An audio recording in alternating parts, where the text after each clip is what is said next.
உணர வைக்கும். திருப்புகழ் பாடினால் முருகன் தோன்றுவாரா? இதே சந்தேகம் காளிபக்தன் சம்பந்தாண்டானுக்கும் வந்தது. அருணகிரியை வாதுக்களைத்தான். திருவண்ணாமலை வளைகாப்பு மண்டபத்தில் அருணகிரி திருப்புகழை பாடினார். முருகன் வரவே இல்லை. காரணம், குழந்தையாக்கி முருகனை உன் மடியிலேயே வைத்துக்கொள் என காளிபக்தன் சம்பந்தம் காளியோடு போட்ட ஒப்பந்தம்.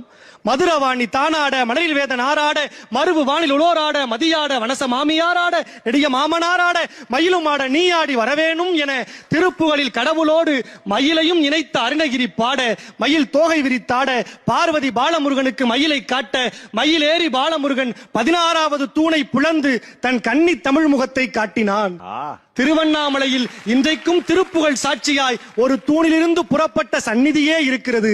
அன்னை காளியின் மீது சம்பந்தாண்டான் கொண்ட பக்தியை விஞ்சியது அன்னை தமிழ் மீதும் ஆறுமுகத்தின் மீதும் அருணகிரி கொண்ட பக்தி. பக்தி இலக்கியம் ஆன்மீக பணிக்கு மட்டுமா அடித்த